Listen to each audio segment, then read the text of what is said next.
if you're going to make some tea-based ink along with me, you have the recipe online. I've just boiled my kettle here. I have some water.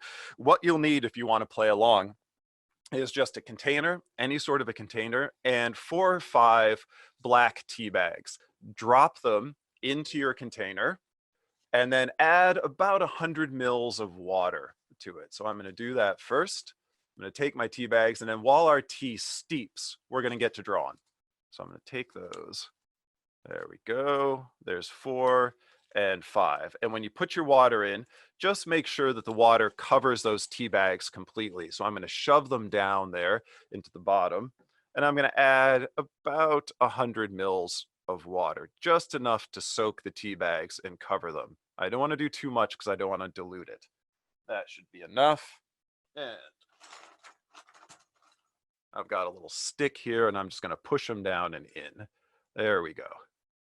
So I've got my tea now all steeping nicely in the bottom of my Pyrex. I'm going to take that and I'm just going to put it to the side. All right. So, and then I have another little container here. Okay, little glass container.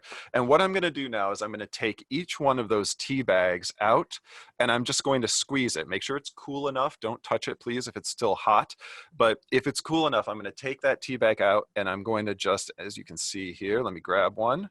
There it is. And I'm just going to squeeze the tea out gently. Okay, so I want that nice, concentrated, rich tea, but I'm going to do it gently so I don't break the tea bag. Okay. And then that one's spent. And then I'm going to grab the next one. All right, I'm just going to work my way through each one, just squeezing out that really, really concentrated tea. Pour that into a little saucepan, and I would just put it on the burner, and I would cook off about half of the water from that. So I would concentrate it down by cooking it down even more. So I get a really, really dense, concentrated tea with all of those beautiful, rich tannins in it. You want it to have a little bit of viscosity, a little bit of thickness. Now, typically you could add to it a material called gum arabic, which is the same binder which is used in watercolors. And if you have gum arabic, you could certainly add that to it. But in a pinch, you can just use any kind of starch. All right, so cornflour, cornstarch works really, really beautifully.